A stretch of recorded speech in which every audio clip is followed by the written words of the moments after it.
Hi hello ಗೆಳೆಯರೇ, ನಾನು ನಿಮ್ಮ ಕಾರ್ತಿಕ್. ಇವತ್ತೊಂದು ನಿಮಗೆ ಸ್ಪೆಷಲ್ ವಿಡಿಯೋನ ತೊಗೊಂಡ್ಬಂದಿದ್ದೀನಿ. ಹಿಂದೆ ನೋಡ್ಬೋದು ನೀವು ಈ ಕಲ್ಲನ್ನು ನೋಡ್ರೆ ನಮಗೆ ಗೊತ್ತಾಗತ್ತೆ ಯಾವುದೋ ಒಂದು ಕೋಟಿಗೆ ಹೋಗ್ಯಾನಂತೆ ಕೇಸಿವ. ಹೌದು, ನಾನೊಂದು ಕೋಟಿಗೆ ಬಂದೀನಿ ಈಗ. ಇದು ಬೇಕಲ್ ಫೋರ್ಟ್ ಅಂತ ಕೇರಳದೊಳಗೈತಿ, ಕೇರಳದ ಕಾಸರಗೋಡು ಒಳಗೈತಿ. ಈ ಕೋಟೆ ಬಗ್ಗೆ ನಿಮಗೆಲ್ಲ ಎಕ್ಸ್ಪ್ಲೇನ್ ಮಾಡ್ತಾ ಹೋಗ್ತೀನಿ ಬರ್ರಿ. ಮತ್ತು ಯಾರ್ಯಾರು ನಮ್ಮ ಚಾನಲ್ಗೆ ಸಬ್ಸ್ಕ್ರೈಬ್ ಮಾಡಿರಲ್ಲ ಜಲ್ದಿ ಮಾಡಿರಿ, ಹೊಸ ವಿಡಿಯೋ ಹಾಕ್ತಾ ಇರ್ತೀನಿ. ಮತ್ತು ಹಿಂಗೆ ಸಪೋರ್ಟ್ ಮಾಡಿರಿ. ಹಿಂದಿನ ವಿಡಿಯೋಗೆಲ್ಲ ಸಪೋರ್ಟ್ ಮಾಡಿದ್ದೀರಿ, ಹಂಗೆ ಈಗೂ ಸಪೋರ್ಟ್ ಮಾಡ್ರಿ ಅಂತ ಕೇಳ್ಕೊಳ್ತೀನಿ.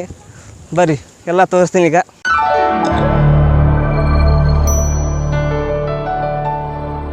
ನಾನು first time Karnataka border pass ಮಾಡಿ ಕೇರಳಕ್ಕೆ ಎಂಟ್ರಿ ಕೊಟ್ಟನೀಗ. ಎಂಟ್ರಿ ಕೊಟ್ಟ ತಕ್ಷಣ ಕಾಸರಗೋಡಿಗೆ ಬಂದೆ. ಕಾಸರಗೋಡದಿಂದ ಬೇಕಲ್ ಫೋರ್ಟಿಗೆ ಹೋಗ್ತಾ ಇದ್ದೀನಿ ಈಗ. ಕೋಟೆ ಎಂಟ್ರೆನ್ಸ್ ಇದೆ, ಎಷ್ಟು ಮಸ್ತ್ ಐತಲ್ಲ.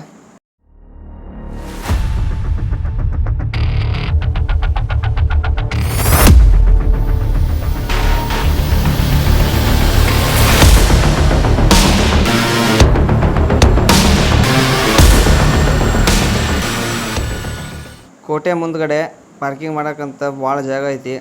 ಬೈಕ್ ಪಾರ್ಕಿಂಗ್ ಮತ್ತು ಕಾರ್ ಪಾರ್ಕಿಂಗ್ಗೆ. ಕಾರ್ಗಳಿಗೆ 20 ರೂಪಾಯಿ ತೊಗೋತಾರೆ ಮತ್ತು ಬೈಕ್ಗಳಿಗೆ 10 ರೂಪಾಯಿ. ಅಲ್ಲೇ ಮುಂದೆ ಟಿಕೆಟ್ ಕೌಂಟ್ರ್ ಐತಿ. ಟಿಕೆಟ್ ಪ್ರೈಸ್ ಬಂದು 25 ರೂಪಾಯಿ.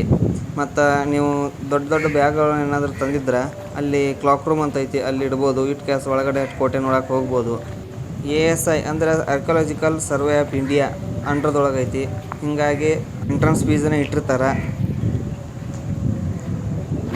ಇದು ಟಿಕೆಟ್ ಕೌಂಟರ. ಟಿಕೆಟ್ ತೊಗೋತಾ ಇದ್ದಾರೆ ಎಲ್ಲರೂ, ನಾವು ತೊಗೊಳ್ಬೇಕೀಗ.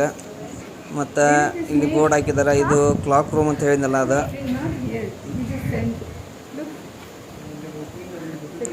ಟಿಕೆಟ್ ತೊಗೊಂಡ್ವಿ ಈಗ. ಮತ್ತು ಇಲ್ಲಿ ಬೋರ್ಡ್ ನೋಡ್ಬೋದು, ಇಂಡಿಯನ್ಸ್ಗೆ 25 ರೂಪಾಯಿ ಐತಿ, ಫಾರಿನರ್ಸ್ಗೆ 300 ರೂಪಾಯಿ. 15 ವರ್ಷದ ಮೇಲ್ಪಟ್ಟವ್ರಿಗೆ ಟಿಕೆಟ.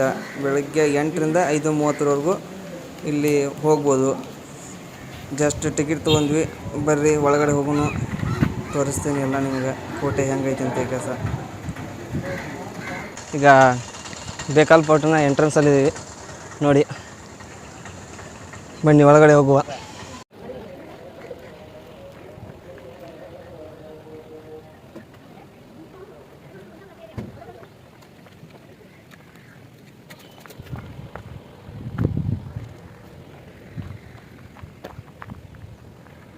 ನೋಡಿ, ಅಲ್ಲಿಂದ ಒಳಗಡೆಯಿಂದ ಬಂದ್ವಿ ನಾವೀಗ. ಅಂದ ತಕ್ಷಣ ಇಲ್ಲಿ ಮುಂದೆ ಬಂದ ತಕ್ಷಣ ಒಂದು ದೇವಸ್ಥಾನ ಐತಿ.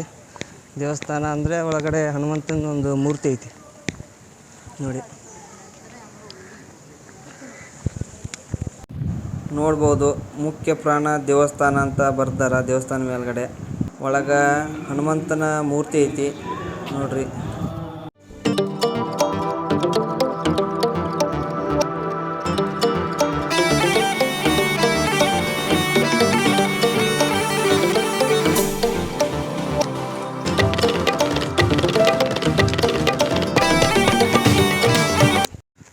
ಅಲ್ಲಿ ಸೆಕ್ಯೂರಿಟಿ ಅವ್ರು ಇರ್ತಾರೆ. ಅಲ್ಲಿ ಸ್ವಲ್ಪ ನಿಮ್ಮ ಟಿಕೆಟ್ ಎಲ್ಲ ಚೆಕ್ ಮಾಡಿ ಒಳಗಡೆ ಬಿಡ್ತಾ ಇದ್ದಾರೆ. ನೋಡ್ಬೋದು ಹೆಂಗೈತಿ ಕೋಟೆ.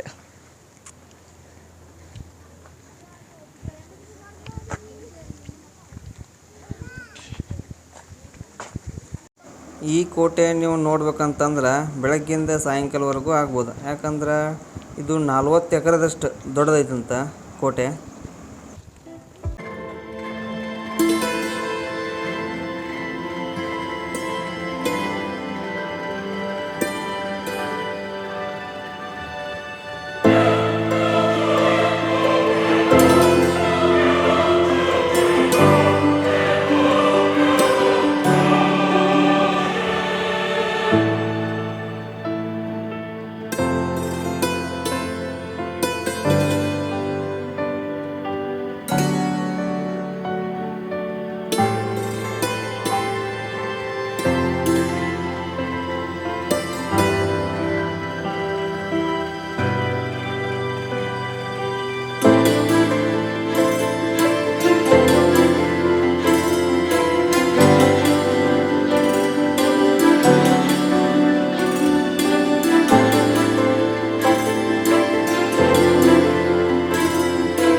ಗೆಳೆಯರೇ, ನಾವೀಗ ಕಾಸರಗೋಡಿನಲ್ಲಿದ್ದೀವಿ.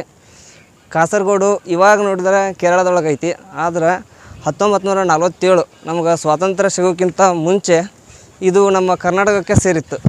ಆದ್ರೆ ಏನು ಮಾಡೋದು, 1956 ರಾಜ್ಯಗಳನ್ನು ವಿಂಗಡಣೆ ಮಾಡುವಂಥ ಸಂದರ್ಭದೊಳಗಡೆ ಈ ಕಾಸರಗೋಡನ್ನು ಕೇರಳಕ್ಕೆ ಹೋಯ್ತು. ಮತ್ತು ಈ ಕಾಸರಗೋಡಿನೊಳಗಡೆ ಒಂದು ಕೋಟೆಯನ್ನು ಕಟ್ಟಿಸಿದ್ದಾರೆ.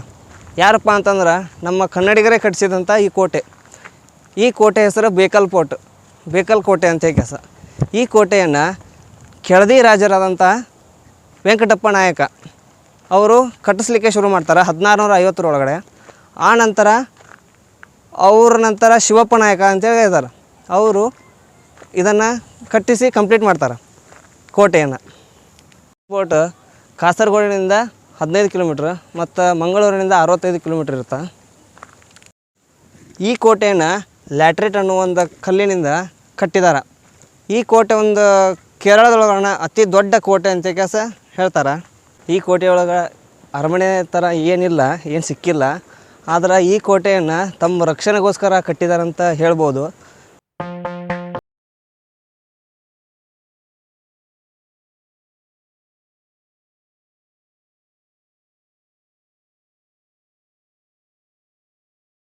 ಬರ್ಬೇಕಂತಂದ್ರೆ ಮುಂಚೆ ರೋಡ್ಗಳಿಗಿಂತ ಜಾಸ್ತಿ ಸಮುದ್ರದಿಂದನೇ ಬರ್ತಾಯಿದ್ರಂತ. ಹಾಗಾಗಿ ಸಮುದ್ರದಿಂದ ಯಾರಾದರೂ ಬರತ್ತಾರ ಅಂತ ಕೆಲಸ ನೋಡ್ಲಿಕ್ಕೆ ಅಂತ ಕೆಲಸ ಸಣ್ಣ ಸಣ್ಣ ಕಿಂಡಿಗಳನ್ನು ಮಾಡಿದ್ದಾರೆ. ಇಲ್ಲಿ ನೋಡ್ಬೋದು. ಇಲ್ಲಿ ಮತ್ತು ದೊಡ್ಡ ದೊಡ್ಡ ಹೋಲ್ಗಳನ್ನ ಮಾಡಿದ್ದಾರೆ. ಇಲ್ಲಿ ಬಂದೂಕು ಕೆನಾಲ ಇಟ್ಟು ಅವರಿಗೆಲ್ಲ ಶೂಟ್ ಮಾಡಲಿಕ್ಕೆ. ಕರ್ನಾಟಕದ ರಾಜ ಆದಂತಹ ಶಿವಪ್ಪ ನಾಯಕರನ್ನು ಹೈದರಾಲಿ ಯುದ್ಧದೊಳಗೆ ಸೋಲಿಸಿದ ನಂತರ ಈ ಕೋಟೆ ಹೈದರಾಲಿಗೆ ವಶ ಆಗ್ತದೆ. ವಶ ಆದ ನಂತರ ಅವನ ಮಗ ಆದಂಥ ಟಿಪ್ಪು ಸುಲ್ತಾನ ಇಲ್ಲಿ ಆಡಳಿತವನ್ನು ಶುರು ಮಾಡಿದ ನಂತರ 1799 ಬ್ರಿಟಿಷರಿಗೆ ಮತ್ತು ಟಿಪ್ಪು ಸುಲ್ತಾನಿಗೆ ಒಂದು ಯುದ್ಧ ಆಗ್ತದೆ. ಅದು 4ನೇ ಮೈಸೂರು ಆಂಗ್ಲೋ ಯುದ್ಧ ಅಂತ ಕೆಲಸ. ಆ ಯುದ್ಧದೊಳಗೆ ಬ್ರಿಟಿಷರು ಟಿಪ್ಪು ಸುಲ್ತಾನನ ಹತ್ಯೆಯನ್ನು ಮಾಡ್ತಾರೆ. ಹತ್ಯೆ ಮಾಡಿದ ನಂತರ ಇದು ಕೋಟೆ ಬ್ರಿಟಿಷರ ಪಾಲಾಗ್ತದೆ. ಅದನ್ನು ಈಸ್ಟ್ ಇಂಡಿಯಾ ಕಂಪ್ನಿ ವಶಪಡಿಸ್ಕೋತದೆ.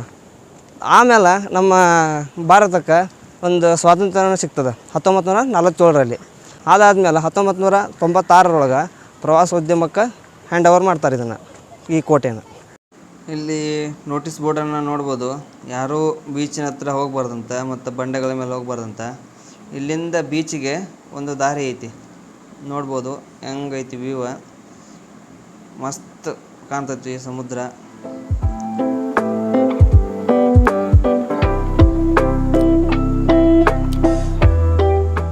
ಇಲ್ಲಿ ಇದನ್ನು ರೋಡ್ ಯಾವ ಥರ ಮಾಡಿದ್ದಾರೆ ಅಂದ್ರೆ ನೋಡ್ಬೋದು. ಘಾಟ್ ಸೆಕ್ಷನ್ ಒಳಗೆ ಇರ್ತೈತಲ್ಲ ಕರ್ವಿಂಗ್ ರೋಡ, ಆ ಥರ ಮಾಡಿದ್ದಾರೆ ರೋಡ. ನೋಡ್ರಿ ಅಲ್ಲಿ ಕಾಣತೈತಲ್ಲ, ನಾವು ಅಲ್ಲಿ ಹೋಗ್ತೀವಿ ಈಗ.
ಫ್ರೆಂಡ್ಸ್, ಈ ವಿಡಿಯೋ ನಿಮಗೆ ಇಷ್ಟ ಆಗಿತ್ತು ಅಂತ ಅನ್ಕೋತೀನಿ. ಯಾಕಂದ್ರೆ ಕೋಟೆ ಬಗ್ಗೆ ಆದಷ್ಟು ಮಾಹಿತಿಯನ್ನು ನಿಮಗೆಲ್ಲ ತಿಳಿಸಿದ್ದೀನಿ.